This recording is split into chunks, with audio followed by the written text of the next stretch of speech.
7, okay.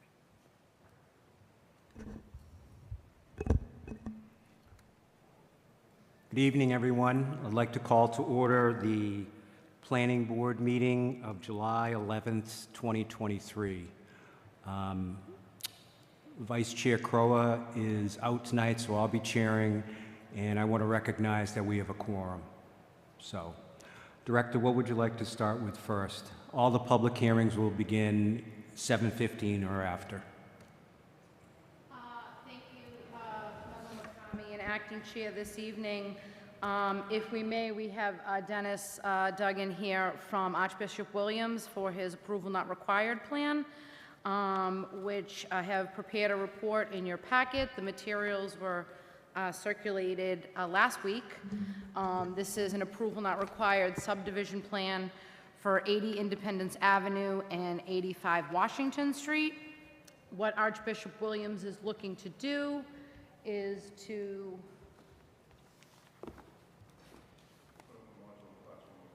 well, that's not really what you're here for tonight, sir. What they're looking to do is to swap some land.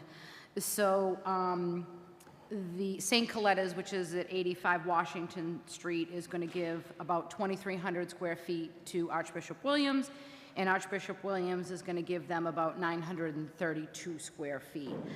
Basically, two triangles on the Washington side of the property, noting that the Archie's piece has quite a bit of access and frontage along the Independence Avenue side. The swapping of these parcels will affect the frontage, but these parcels, as noted in the report, have well over, one has over about 1,200 feet of frontage, and the other one has over 300 feet of frontage after the swapping of those parcels. Planning staff is recommending endorsement. Okay, thank you. Would the applicant like to make some remarks? That would be appropriate. Thank you for allowing. Please speak into the microphone. Thank you, sir. Thank you for allowing me to be here tonight, and thank you for considering this application. This is a plan proposed between two longstanding and very friendly and good neighbors to each other, and essentially we are in need of adding a modular classroom building to our property, and this land swap allows us to place it in the most advantageous position, and including avoiding an underground gas pipe, which would have to be removed if we were going to build it under the current property line. It also allows our neighbor, the Cardinal Cushing Centers, to gain needed parking spaces. This is along a shared property line, which is not really buildable for any other reason, and all parties are in favor of it. And when the deed, this was at the suggestion of Cardinal Cushing that we did this, because although everybody was approved, they thought that the actual conveyance of a deed process would take longer, and there is a time element here for us to begin the siting of our modular classroom building. So it was at their suggestion that we go through this process. Okay, thank you, sir. Thank you. Are there any comments from the public? Okay, then we'll hear from the planning board. Member Kent, do you have any questions? No questions. Okay. Member Grove? All right. Am I Member live? Yeah. Huh? No. Okay, thank you. Member Conley? No, thank you. Okay. I don't have any questions either. Seems pretty straightforward to me. Do we need a recommendation and a vote? This evening, if the board is looking to move forward on this application, you can either move the staff recommendation, which is to endorse the plan, or you can make a motion to endorse the plan as submitted. Okay. Do we have a motion from the board? Plan, Mr. Chairman. Okay. Motion from Member Grove. Is there a second? Second? Second from Member Conley. All those in favor? Aye. Oppose? Okay. I'll call you tomorrow. Thank you. Thank you.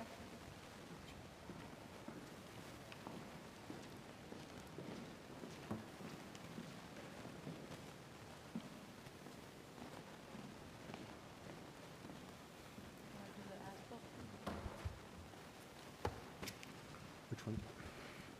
Could we, if I may, act through the acting chair, could we take up the as-built approval for 16 to 18 Pearl Street? Sure. If I may, to the board, the applicants requested the planning board grant as-built approval. The applicant originally made this request back in November of 2022.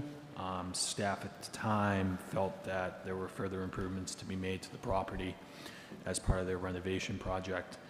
The applicant committed to seal cracking and seal coating the parking lot at the McDonald's on Pearl Street to ensure an aesthetically pleasing site within South Braintree Square. In doing so in November, the planning board voted to release all surety held in relation to this project. Given that the property owner did make that commitment, staff has been by the site several times. It looks great. They've done everything that we asked. The pavement markings, the seal coating and the seal cracking are in great shape. That being said, staff is recommending that the planning board grant as-built approval with the following conditions to remain as survived. Those conditions are condition 1, condition 5, condition 7, condition 13, and condition 23.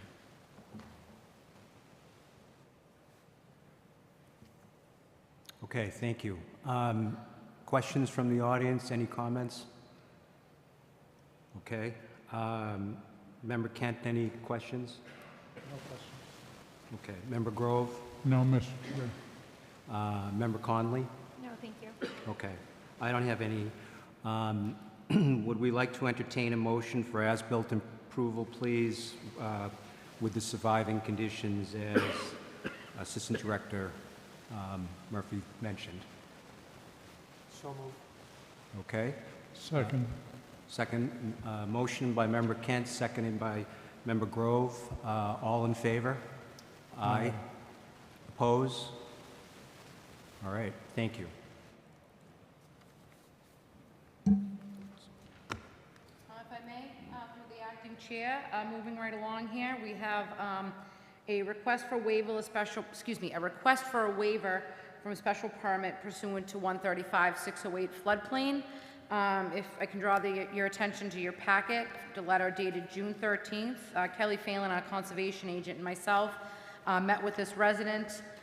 His property is in close proximity to the wetland buffer and also in the 100-year floodplain.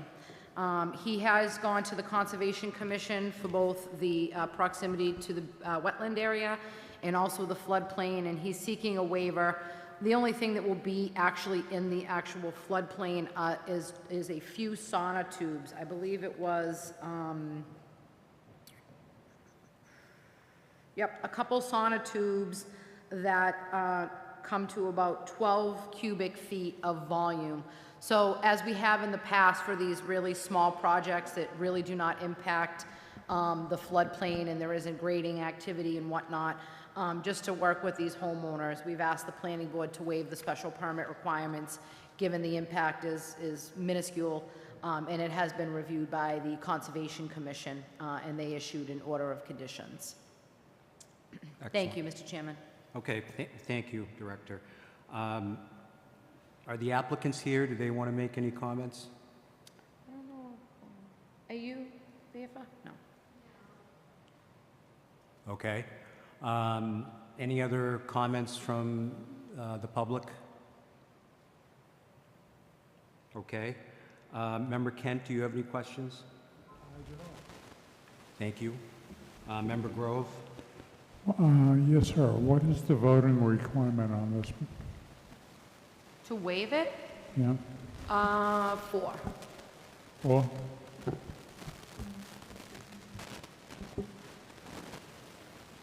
That's all. Thank you. Okay, thank you, Member Grove. Member Conley? No, thank you. Okay.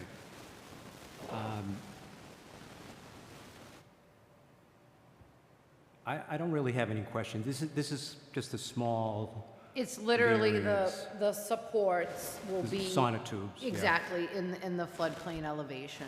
Yep. Yeah, yeah, I know that feeling. Okay, well, if there's no other comments, do we have a motion for the request of waiver of special permit? So moved. Okay, motion made by member Kent. Is there a second? Second. Okay, second by member Conley. All in favor? Aye. All opposed? Okay, thank you.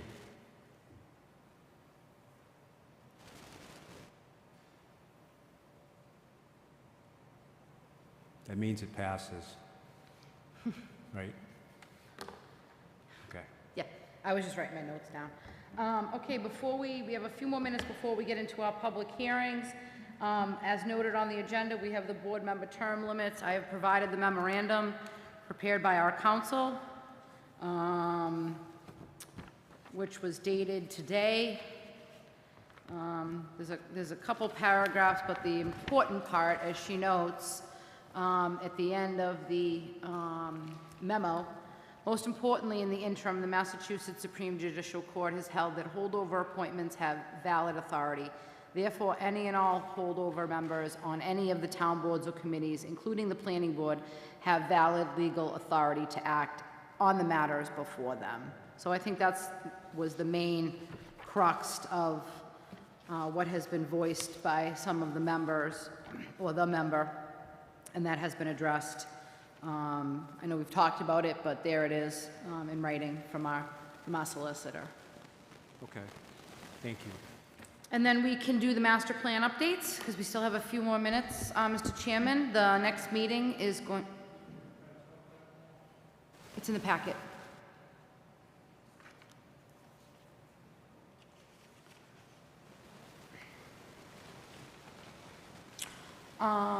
Master plan updates, so next week, July 20th, which is a Thursday, we will be holding a meeting here in the auditorium with the master plan steering committee, and we've invited the council and also the planning board. What we're going to be doing is reviewing in detail the shortlisted strategies, and the strategies are what the town is going to do over the next decade to create the vision that the town has set out for themselves. So I hope people are available to make it. If you can't make it and you'd like to send some comments in, please feel free to do so. We can share those with the committee. And all of the shortlisted strategies are right available with a quick link from the master plan website. And that's also here for reference if you don't already have that bookmarked on your computer. Thank you, Mr. Chairman. Okay, thank you. We still have 2 minutes before 7:15, so if you could just, we'll have a slight intermission. Yes, Member Conley. For staff, have there been any developments in appointing new members to the board? No. Is there any timeline for when that may be expected, or? I don't have that timeline. Okay, thank you. You're welcome. And they're all set. Ready to go.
Okay, it's now 7:15. We're going to continue with our public hearings. Assistant Director Murphy, what should we start with here? Do we start with the new public hearing? Yes, please. Okay. You want to read the introduction? I am pulling that up right now. Thank you. Awesome. Notice is given by the Planning Board under the provisions of Massachusetts General Law, Chapter 40A, Sections 9 and 11, and the Braintree Zoning Bylaw, Chapter 135, Articles 1, 5, 6, 7, 8, 11, 12, and 14, that a public hearing will be conducted on Tuesday, July 11th, 2023, at 7:15 p.m. in Braintree Town Hall. The Planning Board will consider a site plan review application filed by Chief James O'Brien, Town of Braintree Fire Department. The applicant's project involves the demolition of a portion of the existing fire station and to construct a 1,370 square foot two-story addition. The project also involves improvements to the site's landscaping, lighting, utilities, stormwater management system, parking, and ADA accessibility.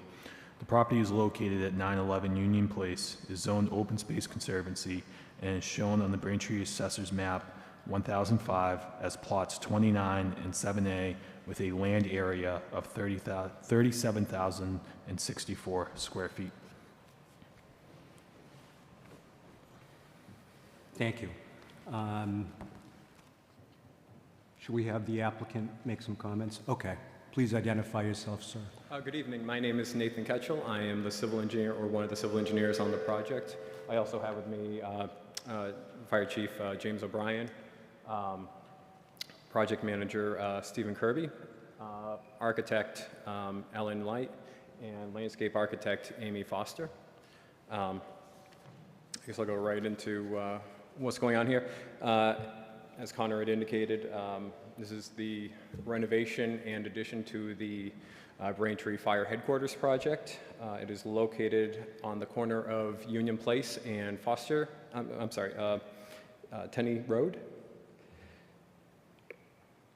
Right now it is developed as the town's fire station with the building on the northern portion of the lot, parking down to the south on the main parcel, and then also the commonly owned lot. What is being proposed is the existing bituminous on the site be removed, a portion of the existing building, which is a single-story garage space, be demolished, and a new two-story addition be built with facilities for the fire department. This is a schematic of the revisions. So starting with I'm going to try to go that way with it. More or less, we are keeping the same shape of the building as it is right now. The addition is slightly smaller, I believe, by approximately 95 square feet than what is there right now. We are creating, right now there is all bituminous up in this space. We're creating some green space. Up at the northeast corner, installing a dedicated accessible parking space with an accessible walkway and ramp into the building with a new main entrance stairway and the ramp. New bituminous along the eastern edge. Right now it's all bituminous along the frontage on Tenney. So we're going to create a landscaped island to break that up so that there's more or less two entrances into the site. Right now, there are parking spaces that come right up to the property line and maybe even over the line into the right-of-way. We're going to be eliminating those so that people aren't directly backing onto Tenney Road. We are going to be reducing the number of parking spaces from, I believe it's 32 right now, and we're going to be going down to 25, but that's a number that is acceptable to the department for their uses. It equates to approximately one parking space per 440 square feet of inhabitable space within the building. And that takes out, this portion of the building right here is 3 parking stalls or garage bays. This portion of the building is where the apparatus are stored, so those were backed out of the number to come up with the 440 gross square feet per parking space that can be provided. We are not touching this wooded area at the southwest corner of the site, but otherwise, with the exception of the apron right now due to ongoing operations of the fire department during construction, everything else will get new bituminous throughout. With the renovated and added to building, there will be all new utilities that go in, which will include a new pad-mounted transformer for electrical service. That will include running new three-phase wires overhead down Tenney Road and then going underground to a new pad-mounted transformer, which then from there it goes back into the addition where the new electrical room is. There will be new communication services that also go into the building. We're going to be adding a grease interceptor for the commercial kitchen in the facility so that we can remove fog from the sanitary waste that will be discharged from the building. New oil water separator for the floor drains within the apparatus bay area, as well as the garage material, which if you've encountered that, it can be like concrete. So what we are going to do for nitrogen and phosphorus removal is provide a sand filter underneath the stormwater chambers prior to discharging into the municipal drainage system. With the building as well, there will be a new emergency generator which is sized to fully protect the building or operate the building during a power outage. It will be natural gas fed. New fire service in the building. Currently there is no fire protection system in the building. That will change under the renovations to provide a fully sprinkled building. There are some downspouts on the site that currently discharge to grade, and they will need to continue due to their locations and available connection points. But overall, the drainage analysis, which was submitted and will be submitted to the DPW as well, shows that overall the peak flow is reduced from the existing condition. Grading is relatively minimal. More or less, we're putting a new parking lot or resurfacing the parking lot while also retrofitting the site to have a compliant stormwater system. So grading is limited to what needs to be done. It's more or less already graded the way that it needs to be, with differences being getting stormwater to the points where it needs to, as well as dealing with providing the accessible pathway from the parking spaces into the building, and then also with the addition itself. I can try to speak to the site lighting plan if I can get to it.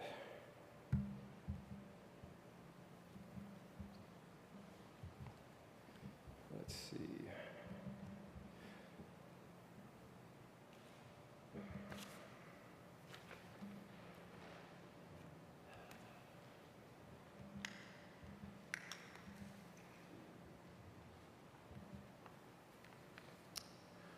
Lighting on the site will be minimal.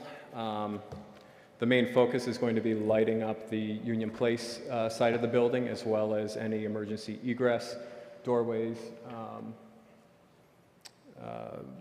with the main egress door being on the far side of this, as well as one that's on the back side of the building. I understand that this was discussed at length last night with the Historical Commission.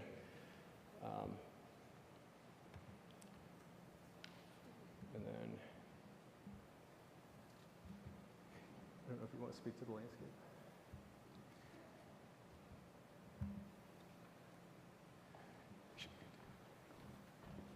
Hi everyone, I'm Amy Foster. I'll just speak very briefly because the landscape planting scheme is fairly straightforward.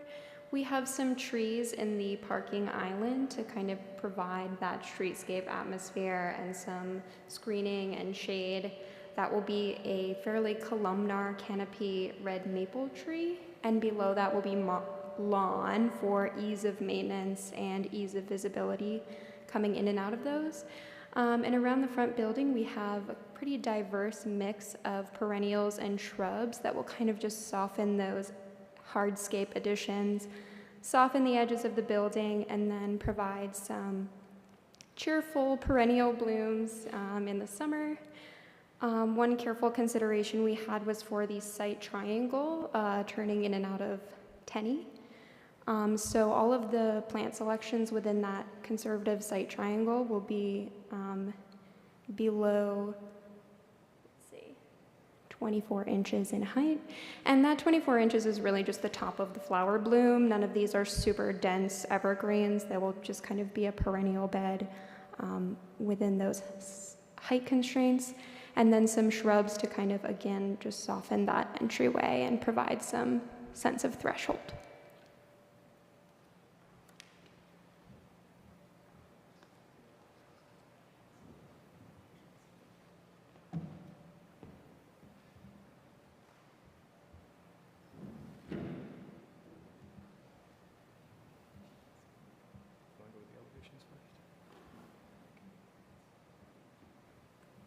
Hello, I'm Ellen White, project manager for Context Architecture. I'm going to start with showing the elevations. So on each sheet, you'll see the existing elevation at the top and then the proposed elevation at the bottom. So at the front of the building, one of the big factors that we have is changing the windows. We are going to be, right now, they're 6/6 Ma'am, vinyl. could you please speak into the microphone? Oh. Right now, should I start from the beginning? Okay, sorry. The elevations show at the top, you'll see the existing building, and the lower elevation is the proposed. So we are basically, with the existing building, we're making sure that it respects the historical tradition that it had. One of the things that we're doing, well, we're cleaning the brick, we're repointing where we need to, especially on Union Place. And we're changing out the windows, which are right now in an inexpensive vinyl window. We're changing that out with, first of all, a muntin pattern that is historically accurate. So we're going from a 6/6 to a 6/9 at the upper level and a 9/9 at the lower level.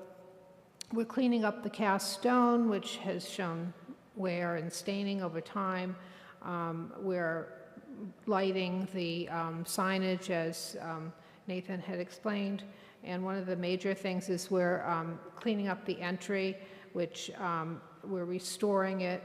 The entry would be, I'm not sure how to use the pointer. The entry right here. We're returning the look of that to the historical look by changing back to a pair of doors with side lights, glass side lights, and a glass transom in a muntin pattern that represents the way it was historically. Then we're putting on an addition, as you know, where the old garage was, and that addition will be built in the same vocabulary as the existing building, with the same brick pattern, the same brick color, carrying the same windows. We'll also be replacing the cornice and the trim, which has worn over time, and we'll be replacing that with painted wood trim with the same profile. We'll be similarly replacing the wood cornice with the same profile in a mahogany, painted mahogany that will be durable. We have an alternate to replace the roof. Right now, the roof is rolled asphaltic product, and we will most likely be changing it out with a product that looks like slate. We're not able to do real slate because of the change in codes, and the weight of the slate would require a lot of engineering that we can't do we won't be doing, but it'll look like slate. So that's, and then a big part of this course of renovations is we're making the building accessible, so we're replacing the metal ramp, which is kind of a temporary looking ramp at the front door. We're replacing that with a concrete ramp with painted metal rails, which you can see to the left of the elevation.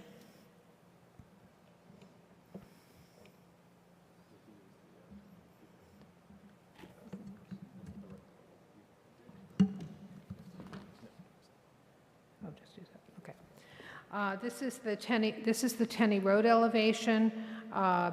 You're looking at the new addition, which is replacing that one-story garage. As I said, it'll be in the same vocabulary as the existing building.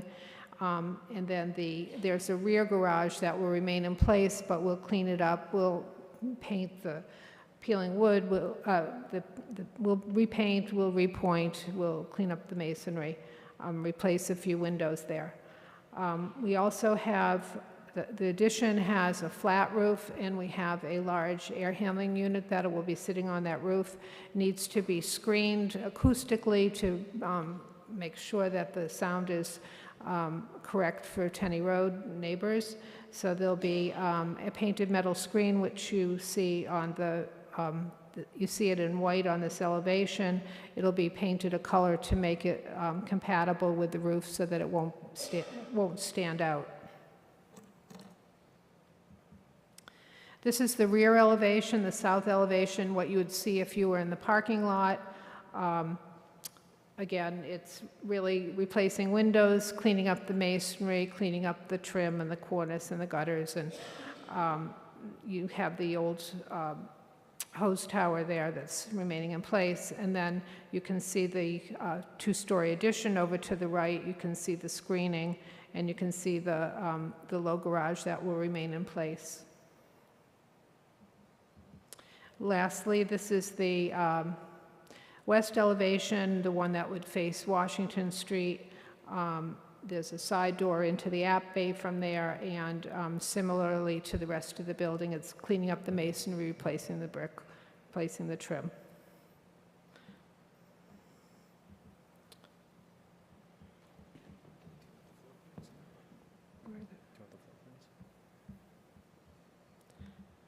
Just to give you some context, I'm going to go through the floor plans. It's basically a two-story building. It does have a basement area, so this is right now you're looking at the basement. We're not doing very much there. We're relocating the electrical room into the new addition, which was a functional decision that needed to be made. This is the first floor plan. So the lower part of it, you should focus on the right, which is the new work that we're doing. There's a four-bay garage. We'll basically be, cleaning that up and putting in new mechanical, electrical, plumbing as required. We're putting in a new decon area with showers and lockers, which are bringing the decon area up to current standards for a fire station. That's the area where they would come in after a fire, change out their clothes, take a shower, wash their gear. We also have the gear locker room over there, and then you can see the entrance to the building coming in on the left.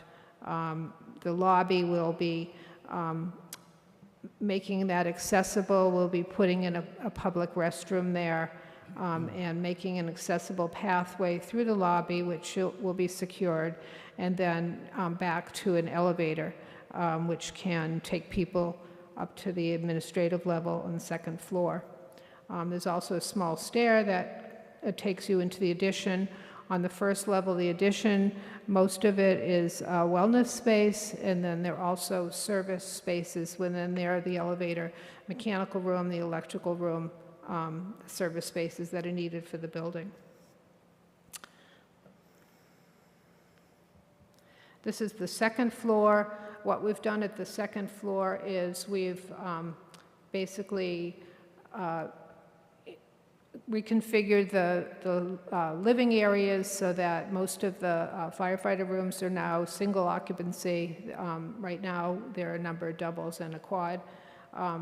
The kitchen dining space will stay in the same area, but it will be upgraded to be a commercial kitchen with good storage and the plumbing services that are needed for a commercial kitchen.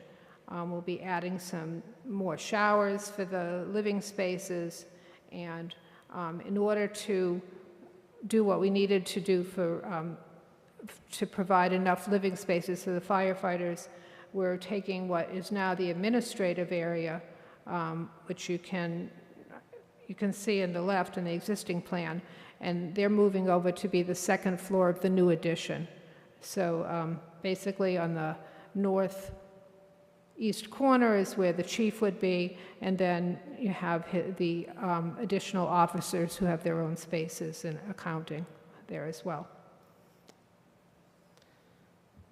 And finally, the attic level, which we're not doing a lot with the attic level, but we are needing to go in there to do some work for the mechanical, some work for insulation, some work for roof repair. We're doing minimal work up in the attic area. And that's the architectural piece. That's about what we have to present, and ready to take questions. Okay, thank you. Do we have any comments or questions from the public? Sure. Come up, please, to the microphone and identify yourself and your address, please. Okay, sure. Good evening. I'm Sue Marble Cuthbert. I live at 4 Tenney Road, so right on the corner of Tenney Road and Union Place. It looks beautiful, everything that we're seeing. It sounds wonderful. I did have a question as you were presenting about the sound and the screen piece and what that means. Is that where it's going to be, everyone come to, whatever? Is it like the announcement about, so would you mind explaining that so we understand? Because we would be the neighbors hearing that, whatever that is.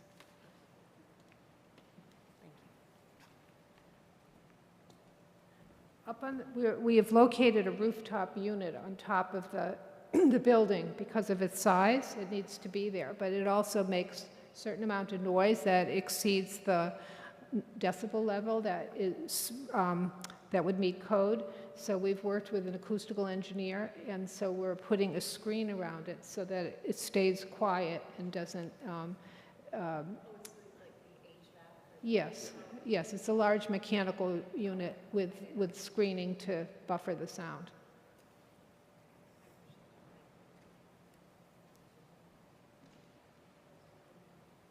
Okay. I'm going to open it up to the board now for questions and comments. Member Kent? One question on order. As I am a member of the board of the abutter, the Historical Society, I can still vote here, or is that an issue? If I could ask, the society owns both direct abutters, correct? The As a French House, which is the butter on the south and west side, I guess. The barn, the Gilbert Bean barn, abuts the parking lot and the open space, but the French House abuts the fire station. And the project sounds great, but as an abundance of caution, I just wanted to point out that I'm also a trustee of an abutter. Exactly. Given that, I would, when in doubt, I would probably recuse myself. Okay. Yeah. Yep. Okay. Member Grove? No, sir. Okay. Member Conley? Thank you. I did have a couple of comments and questions. Once I thought the ramp really broke up the volume of the addition nicely. And as far as questions, to continue with the question from the resident, is there any noise reduction considerations that have been included in your plans for the residents that live nearby?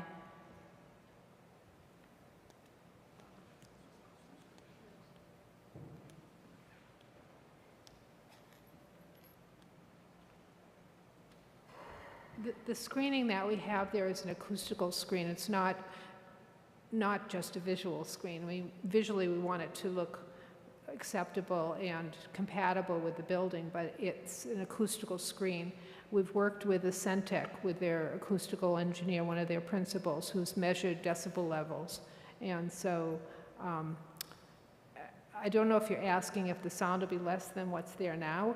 No, my question was not so much about the roof unit, but just generally, are there any considerations within your plans to reduce noise to the local neighborhood? It wasn't something that we looked at for the building.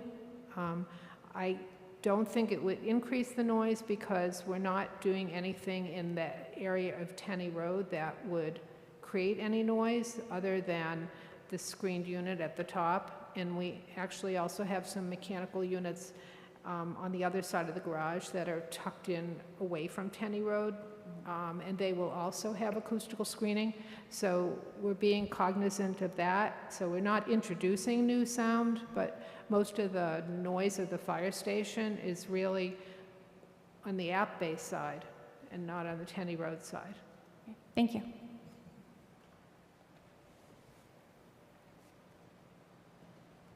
All set, Member Conley? All set? Yes, thank you. Okay, thank you. I don't really have any questions.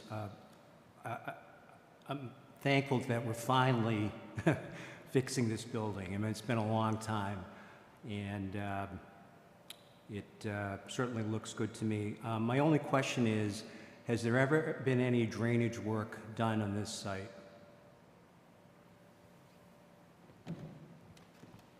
I cannot say for certain if any has been done. However, given that there essentially is no drainage infrastructure on the property, I would have to go with a no Okay. for an answer. Yeah. So, I mean, the plan looks pretty extensive. Yes. Yeah, I didn't think so. I was just kind of curious. We're picking up as much of the site drainage that we can, especially given the additional landscape island that's going to be placed between the parking lot and Tenney Road. Otherwise, it's unless we want to completely change the way the site operates, it would be difficult to go beyond that. And then I also did want to, I had forgotten to mention this before, snow storage is something that we're going to be looking further at. Right now, the department operates by clearing snow over towards the memorial bell that they have on the front apron side. And in the back, they push it basically to the back of the parking lot. But we'll put some calculations together for that. And additionally, refuse. Right now, they use roller garbage cans and recycling bins, much like the residential style. And they align them on the backside of the Apparatus Bay area, and they intend to continue to do that. They have it picked up on Friday when the other residents in the community are getting picked up. So. Okay. Staff, any more comments? Staff did review this project. Melissa and I have been working with the project team for several months now, and it's great to see the progress that it's making so far. We did make some minor comments to which Mr. Ketchel did identify during his testimony. We are recommending that this be continued to August with permission of the board to prepare draft findings and conditions ahead of the meeting. Okay, excellent. So do we have a motion from the board to continue this matter until August 8th, did I see? Okay, So moved. okay. Motion by Member Grove, is there a second? Second. Second by Member Conley, all in favor? Aye. Aye. Oppose? Okay, we'll see you back in August. Thank you. Thank you.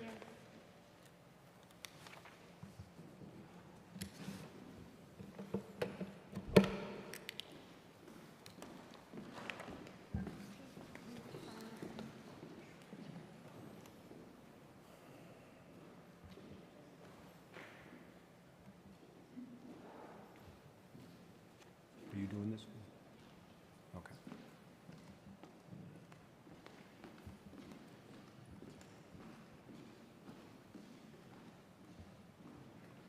Okay, we have a continued public hearing for new definitions, and I'll turn it over to the director. Thank you, Mr. Chair, Acting Chair. As the board is aware, we've talked about this a couple times.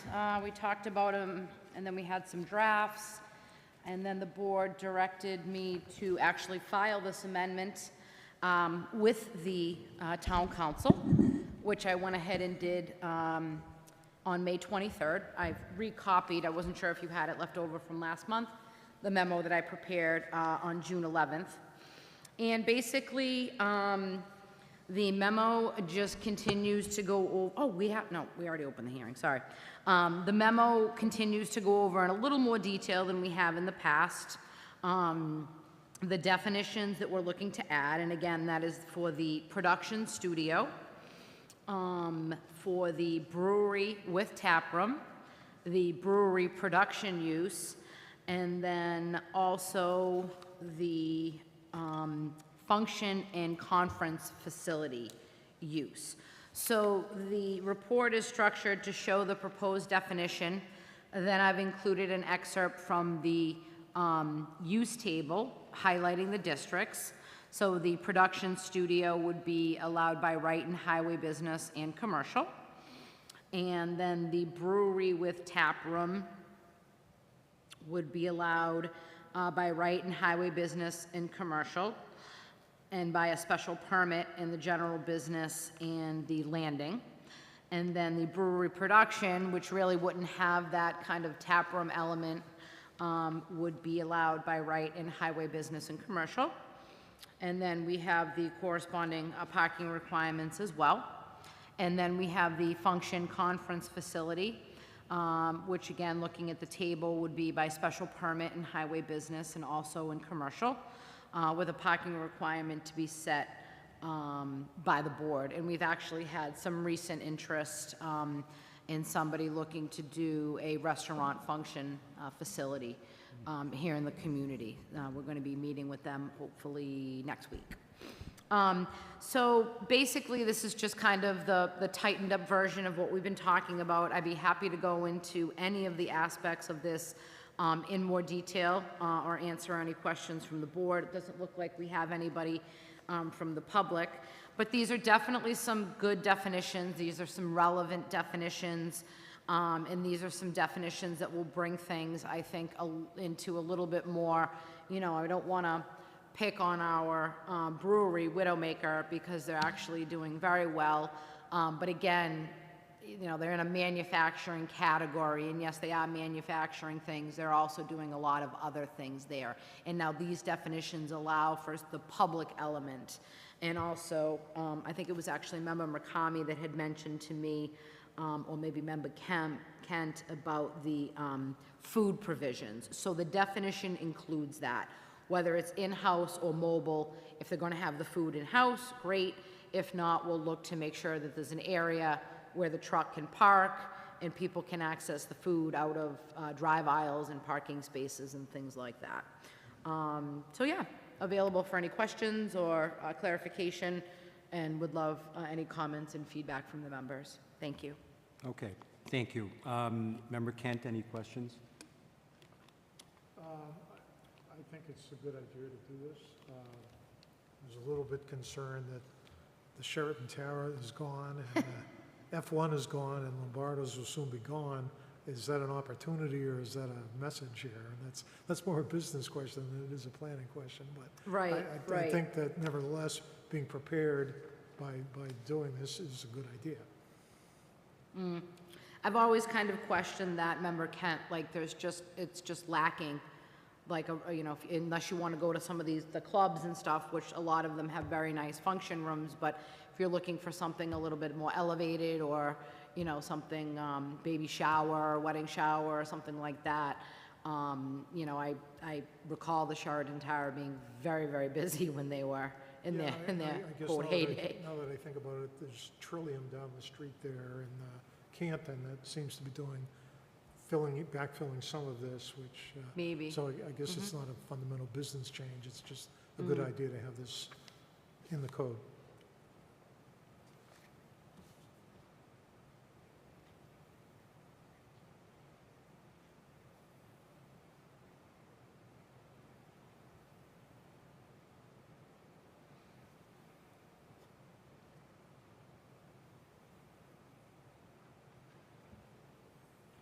Anything else?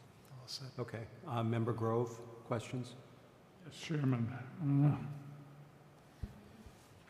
I have a concern about the planning board setting the parking requirements on the function facilities. That problem is that your standards will change as the board changes. I think you need a starting line, some baseline to start from, because we can always amend it after the fact. We can grant relief on the parking with an application, correct, Ms. Santucci? What is your question? The planning board can't grant parking relief, no. Excuse me? The planning board cannot grant parking relief. No, okay. No, no. And if I can, just Then to, how did we go and grant relief to the South Shore Plaza? that wasn't relief, that was setting the ratio. The South Shore Plaza did not receive any parking relief. Their ratio was set by the planning board for a regional mall. No, the planning board cannot grant Right, parking but relief. if we have a standard baseline to start with, we can go and change the ratio No, if requested, yes. no, respectfully, if you look in the bylaw and you look at 806, Section A has the requirements, and then B and C say if the use is not listed, then the planning board sets it. If you list it with a requirement and you vary from that, you're going to the zoning board of appeals. And that is specifically called Well, out in the... there's still a method if somebody gets in trouble. I think we Yeah. ought to have a So- standard to work from. And the reason why, and I had explained this previously, but the reason why I'm suggesting this is functions have become so different. Before it was you'd go to a room, you'd have round tables, 8 to 10 to a table, and that's how you calculated it. Now there's all kinds of outdoor areas at function facilities. There's people that have like cocktail-style reception spaces, which you can pack a lot more people in.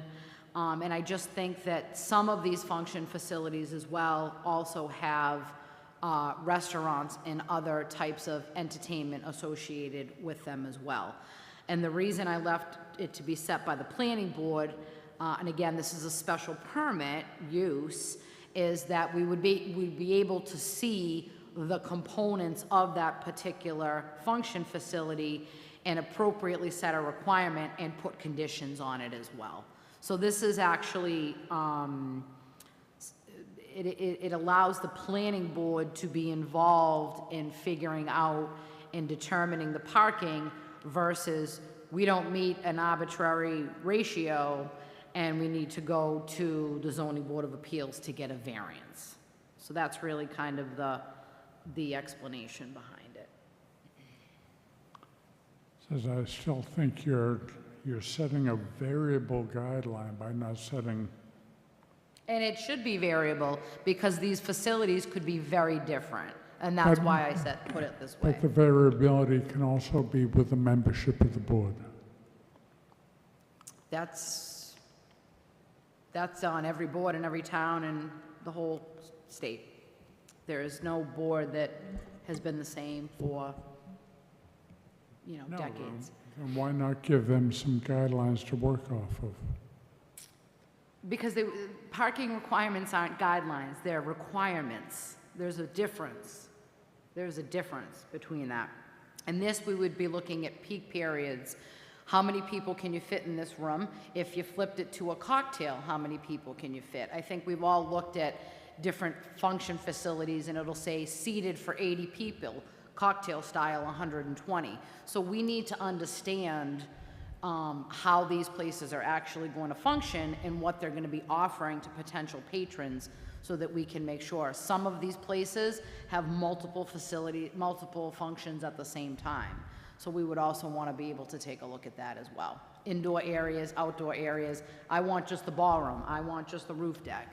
So we would be able to look at that as a whole. Then why not base your parking requirement on, uh, on the number of attendants that can be at a hall or a function? Because of what I just said. The ballroom with round tables holds 100 people. If they wanted to flip it to something else, it would hold more. So I think that's something that we really need to look at on a case-by-case basis. Thank you, Mr. Chairman. What questions, the same room could be set up one day under one, there's a ball with round tables, the next day without the round tables, so you default to the number of spaces It that could would also be accommodate the most split. people? Well, it could also be split.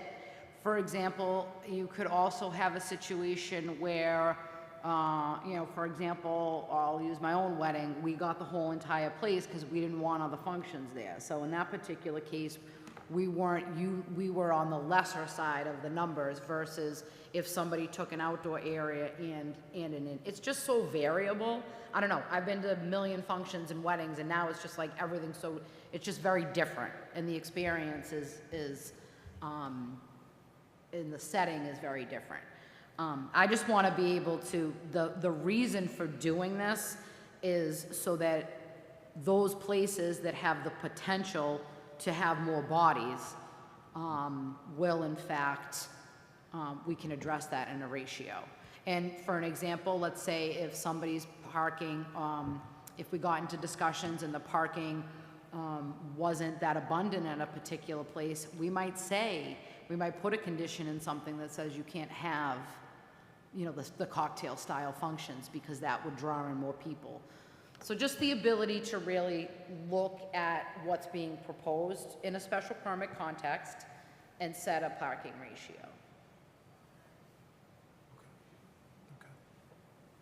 Okay. Member Conley? Parking is generally tied to square footage. Is it ever tied to occupancy? We don't have, restaurants goes by seats. Okay. No, it's usually by square footage. It's usually by square footage. Trying to think. We used to have some older ones that were, actually the school ratio might be per teacher or something like that. Okay. We used to have some really weird ones that respectfully by employee, where you change the number of employees, all of a sudden you don't meet your parking requirement. That gets a little bit variable. Okay. And then I had a question about the brewery with tap room and the mobile service. Would it be within the individual hearing that you'd set the requirements in terms of like safety related to and designating a spot for like a food truck and then making sure that area was safe? Yes. Okay. Yes. It's similar to like a loading area. We would look to make sure that it was dimensioned appropriately and there was room for people to kind of line up and get the food. And then in the newer world of food trucks, is there generally like safety precautions that are taken in that area to separate the vehicles that are likely in the parking lot from the patrons? In the areas that I've gone to where they have like food courts, they're typically the parking is, not food courts, food trucks. It's typically separated. Okay. Yeah. But we would also want to make sure that it's not displacing like patron parking as well. And then just a comment, I appreciate the updates. I think they're very timely and helpful to people looking to develop Yeah. new business. Thank you. Thank you. Okay, thank you. So in terms of brewery production, we have Widowmaker right now. Back in the day, there was that brewery over by the plaza. I can't. Well, if I may, Mr. Yep. Chairman, they would be under the brewery with tap room. Okay, Yes. all right. So, The only thing, I know, Connor and I were going back and forth, I'm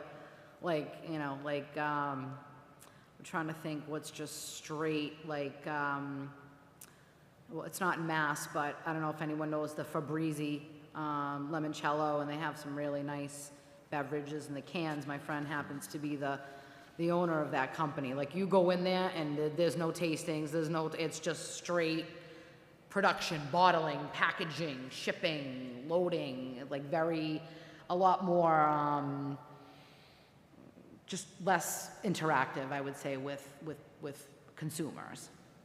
Okay, so brewery with tap room then, sort of tagging on to what Member Kent was talking. You know, what happens if all of a sudden we have 5 of them or 7 of them? Braintree becomes a place to have it. Do we care about that? Are we okay? I mean, there's no limit per se. I'm just. Yeah, no, there's no, I mean, how long, Widowmaker's been here for a while, and that's really the only, Well, we permitted them. right, Yeah. exactly. How- 5 years, I would say. 5 years? 5 years, Yeah. Yeah. And there was another one there at the plaza. The which Brew went out. Moon, yeah, that was yeah. probably more of a rest, I don't know. I feel like they were more of a Well, I restaurant. mean, they had production there as well, you know. Yeah. And then we did have an inquiry maybe a year or 2 ago from some individuals that were interested, that wanted to go, I think do like a more low-key thing, into the square. But again, it was the light manufacturing didn't jive with it. There was just really unfortunately, there was no path for them. So now this creates something for somebody that wants to do something a little more, you know, I would forecast to see these things getting more and more niche and specialty, and, you know, creating different types of beverages, and people wanting to do things maybe a little smaller and not necessarily upscale, but very crafty, I guess I would say. Yeah. So. You know, there are some like Trillium, I mean, they're just crushing it there. But then, for example, there's one in Hudson called Medusa, and it's like a couple storefronts. I was showing Connor that one. And they produce it there, and then they got tables, and, you know, you get food, pizzas, and, you know, pub food and things like that. Yeah. So with the brewery with tap room, would that also be constrained by the fact, can they or can they not get a liquor license? Well, these facilities, and Connor, jump in if I don't know what I'm talking about, they operate under a different license.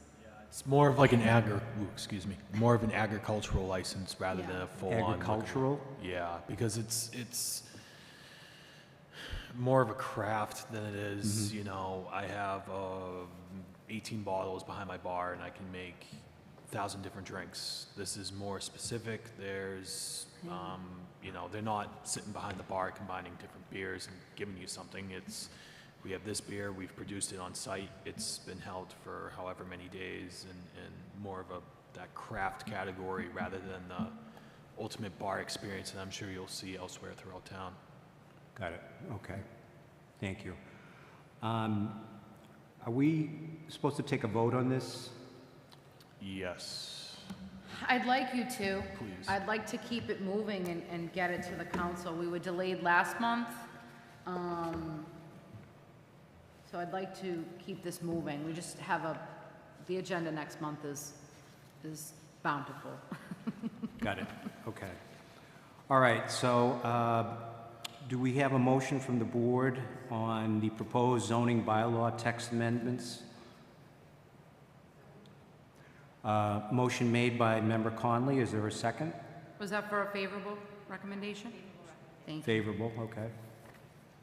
I'll second. Second by Member Kent. All those in favor? Aye. Oppose? No. All set. 3 to 1. Yep. Okay. We just need 3 for a recommendation. Right. Recommendation. Okay. Thank you. I think it's exciting. I you know, kind of, and the fact that we already had somebody inquire, I think that, you know, these are things that will add to not only the community, but like choices for residents and for people to, you know, access different things in the community. Okay.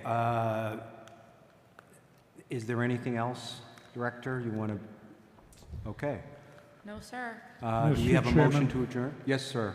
I'd like to make a motion. I'd like to make a motion to have the planning director ask the town solicitor, get from the town solicitor the case law that Mass General Law she was referring to in a memo. My only issue with this is that her response is rather vague. And we've had numerous history with town council. When they get vague, we get into problems. I'd just like to know what the case law was.